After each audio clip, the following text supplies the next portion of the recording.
So far, we visited Ravnica across 3 generations. These 3 blocks represent 14 years in the real world and about 76 in the story. Across this time span, much has changed in how Ravnica is depicted for both in and out of universe reasons. The respective roles of the 10 guilds have shifted and evolved over time as a reflection of these changes.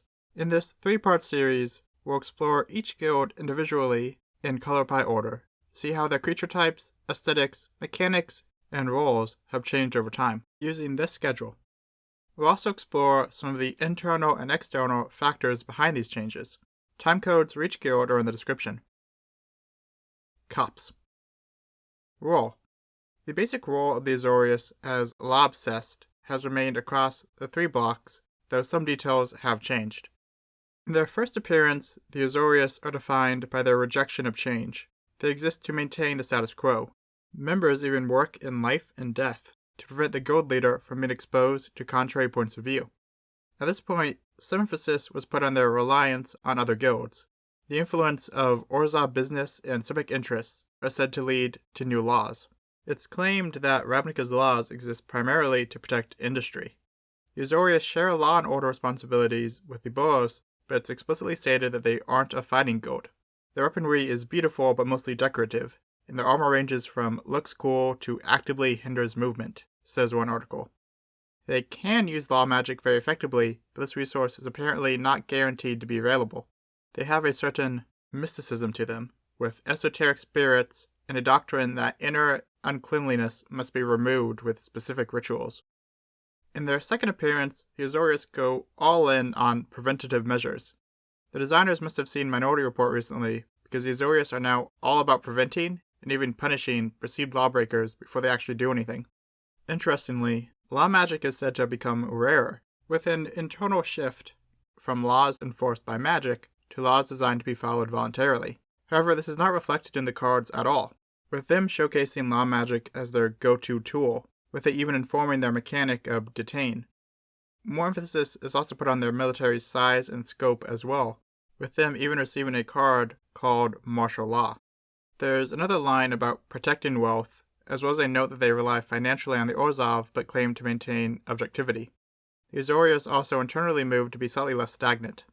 They are still said to dislike action, but now they have members who work to stop needless laws from being enacted, and there is more of an attempt to debate to reach the best result, not merely for the sake of debating itself.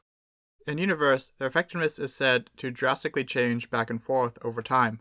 Most of its countless decrees are largely ignored, and its legitimacy and reach wax and wane over time depending on economics, cultural trends, and the reaction to other guilds' overreach. They're apparently less into opulence, striving to be elegant but unadorned. This contrasts with their earlier armor, which is said to actively put them in danger because it emphasized appearance over functionality so much. They also attempted to be more friendly with the other guilds, allowing them to utilize former Azorius space for recruitment and even removing their rigid control of the area.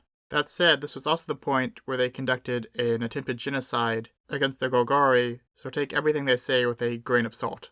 Finally, at this point, they consider the Dimir to be their greatest enemy. The most recent Ravnica block showcases an internal shift in the Azorius towards insularity, surveillance, and Machiavellian fear-mongering. Under Dovin Bond's control, they exist to secretly prepare the way for Bolus. Bond also directed the Azorius to go even further with future-telling magic. Other than that, many of the weirder elements of the guild were quietly stripped away. They have now fully lost their religious bent. There's also no note of them existing to protect property, wealth, or industry. In terms of fighting, they've reached an average between the 2 extremes of the previous visits. Neither terrible at it like our first visit, nor almost defined by it like the second. Finally, the Gruul have apparently overtaken the Dimir as their primary enemy. With Lavinia now in charge, there's the possibility of a more well-intentioned and supportive Azorius, but that remains to be seen. Mechanics. Their first mechanic, Forecast, gives you the option to pay a cost and reveal a card from your hand once per turn, during your upkeep for an effect. The next, Detain, prevents a permanent from attacking, blocking, or activating abilities until your next turn. Finally, Addendum gives you a bonus if you cast a card during your main phase. Forecast and Addendum work in similar spaces, both encouraging you to do something during your turn. Detain arguably opposes the other two, being much more reactive, where the others encourage you not to leave mana up. Detain is the most flavorful of the three, best reflecting the guild's controlling, reactive nature. Art. In their first appearance, many of the Azorius are drawn as bulky, stylized, Warhammer-esque hulks.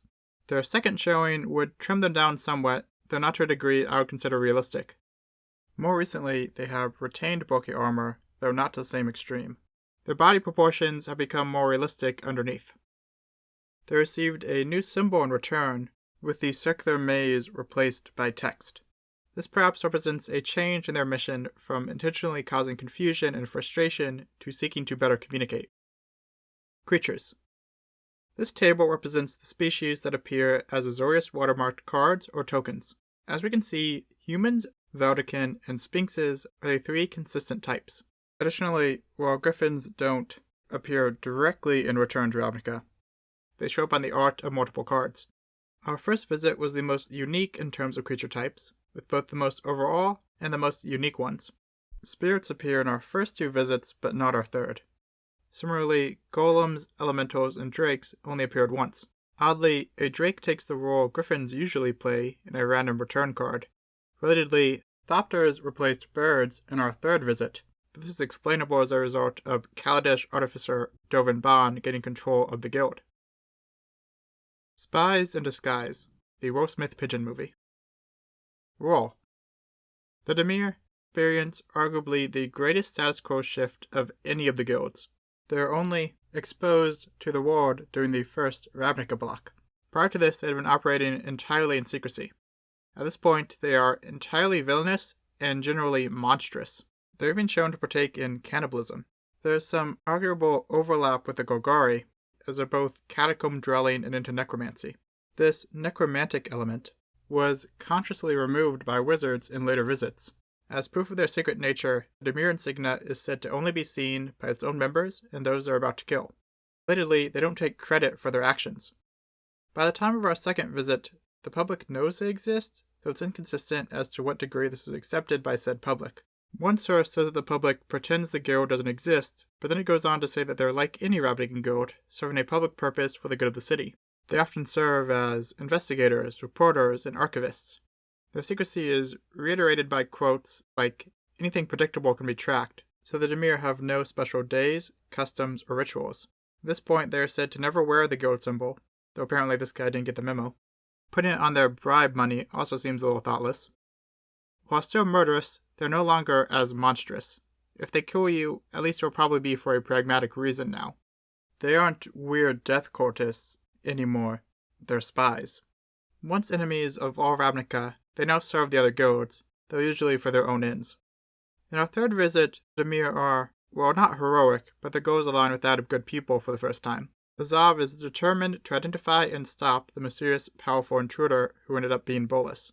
Zav is ultimately instrumental in his defeat. However, his actions to protect Ravnica were out of a desire to wield power over himself, not altruism. We'll have to see where he takes the guild moving forward. At this point, a sizable number of people apparently still don't believe the guild exists, despite them operating a public component for years by now. This is also despite the Dimir slipping in their attempts at secrecy. It's now normal for members to wear the Dimir symbol, and they're apparently leaving it as a calling card too. Maybe they've developed low self-esteem and want to be caught now, just to be noticed. I believe in you, Dimir. Mechanics. With Transmute, you pay a cost and discard the card to search your library for a card with the same mana value. With Cipher, you can attach a card to a creature and then copy it whenever that creature deals combat damage to a player. Finally, Silvero lets you look at N cards from the top of your library, then put them in your graveyard or in any order. The Dimir mechanics follow the same pattern as those of the Azorius. The first and third are similar, in this case both providing you with card selection. The second is the odd one out, for the Dimir, requiring a reliance on creatures that the other two avoid. The third is the most obviously flavorful, representing the guild's general pursuit of secrets, especially during Bolus's meddling. Art. For a guild obsessed with secrecy, the Dimir start out with some very attention-grabbing outfits. That's some children's cartoon, multicolored ninja levels of conspicuousness. Wizards took note of this, with creative director Jeremy Jarvis referring to it as dudes wearing other dudes. Steps were taken to downplay this in return, with the costumes designed to merely subtly quote skeletons. The most recent visit continues this trend, with more solid colors and fewer eye-catching accessories. Creatures. If there's a creature in Magic that could be described as creepy, it's probably been on a Dimir card at least once. Humans, vampires, spirits, shapeshifters, and horrors serve as the backbone of the guild. However, unlike the Azorius, almost half of the guild species were introduced in our second or third visit, making up for the few that never returned after the first.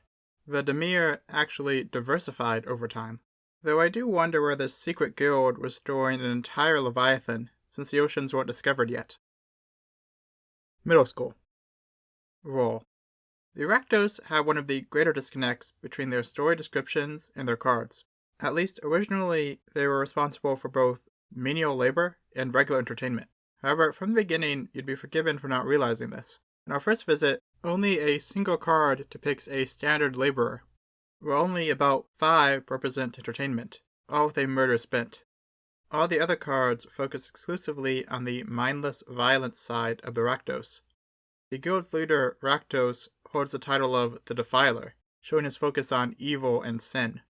The flavor text for Rakdos' signet even states that it must be used to murder someone before it's considered finished. Seems a little unnecessary for the waiters and ushers to kill someone with their ID, but okay.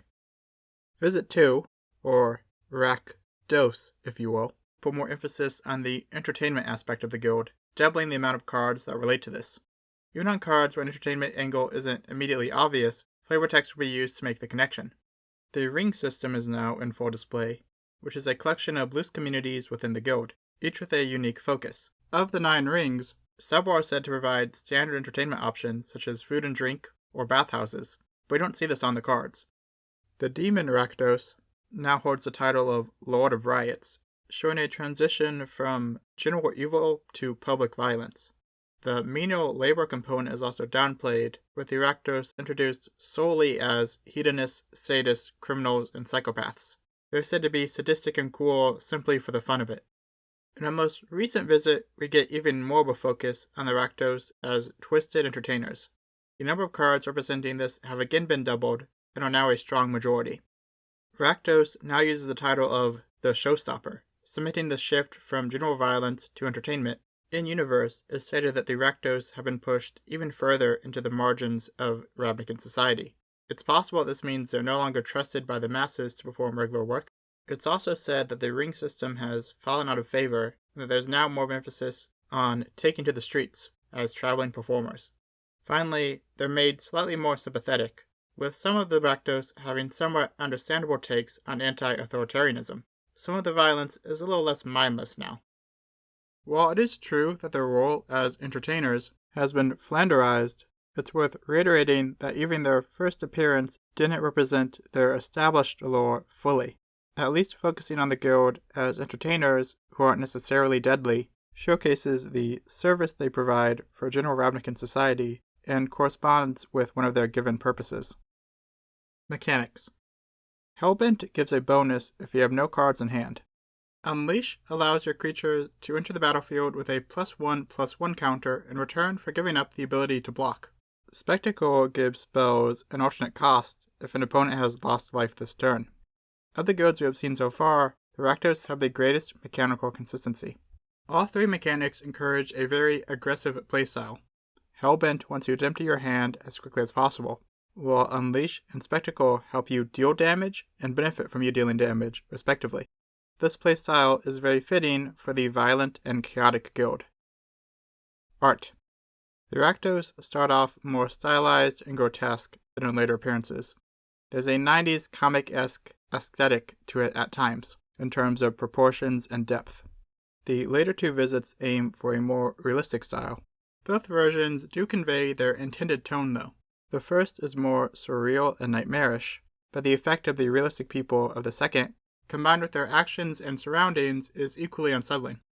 Returned Ravnica gave the Rakdos a modified symbol, more clearly representing a demonic face. While the original symbol's lack of symmetry is fitting for the chaotic guild, I can't help but think that it looks a little too much like both an ant and a mid-2000s corporate surf company logo. Creatures. The Rakdos are comprised of the scary creature types. Humans, demons, devils, and ogres are the core races. However, across the 3 blocks, the Rakdos have the most species represented by the guilds we've seen so far by a good margin. The first visit had 13 races, which is more than the Azorius have had in total. The second visit added 9 new types. Oddly, the third visit had a great restriction, with merely 4 races total, none of which were new. For reasons beyond me, humans massively increased in the creature type ratio, at the expense of all others. Given the Rakdos trend of species diversity, and the fact that they're not meant to be the most relatable guild around, I don't understand why they suddenly have to be majority human. Thank you for watching. In the conclusion section of the final video in this series, I'd like to try and answer any questions people have about these guilds, what makes them tick, and how they relate to each other. If you have any for these 3, please let me know, and I'll do my best to answer them. Also, consider liking and subscribing to help support the channel.